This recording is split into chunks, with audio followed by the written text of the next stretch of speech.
समय काल ने परमेश्वर से प्रश्न किया कि हे परमपिता परमेश्वर, कृपया करके बताइए कि इंसान के लिए सबसे बड़ा सुख जीवन में क्या होता है, और इंसान को ये ज्ञान हो जाए कि उसका सबसे बड़ा सुख क्या है तो वो उस सुख को कैसे प्राप्त कर सकता है। परमेश्वर बोले, है समय काल, इंसान सदैव दो रूपों का प्रदर्शन करता है।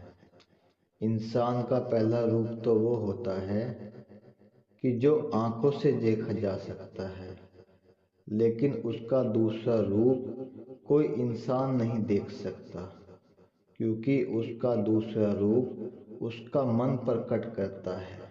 यदि इंसान को अपने लाभ के लिए दूसरे इंसान की मदद की आवश्यकता पड़ती है तो वो अपने अंदर के मन के क्रोध और ईर्ष्या को छुपाकर बाहर से बहुत प्यारा रूप बनाकर उस इंसान के पास मदद के ले जाता है और अपना कार्य किस प्रकार सरलता से हो जाए उसका प्रयास करने लगता है समय काल, इंसान का दूसरा रूप उसका मन प्रकट करता है। उस मन के रूप को तभी पहचाना जा सकता है जब उस इंसान का कोई दूसरा इंसान कड़वे शब्द कहता है। फिर वो इंसान कड़वे शब्द सुनकर जो भी उस इंसान के प्रति उसके मन में कड़वाहट है तो वो उसके सभी मुख द्वारा बाहर आ जाती है। लेकिन इंसान का मन बहुत ही चतुर और चंचल होता है। वो अपना रूप तभी प्रकट करता है जब दूसरे इंसान से कोई कार्य ही ना रहे। है समय काल, इंसान के सबसे बड़ा सुख उसके अंदर ही छुप कर बैठा है, अर्थात मेरा अंश।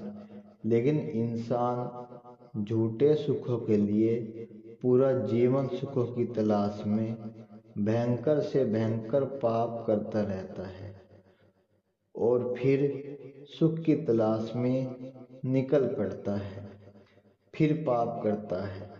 इस प्रकार उसकी यात्रा कभी समाप्त नहीं होती। व्यर्थ सुखों की तलाश के लिए और अपने बुरे कर्मों का भार बढ़ाता रहता है। फिर एक समय ऐसा आता है कि उसका जीवन समाप्त हो जाता है समय काल, इंसान का परम सुख केवल और केवल इंसान के मन की शांति है, और वो तभी संभव है जब इंसान अपने मन को मेरे नाम का जप कराता है।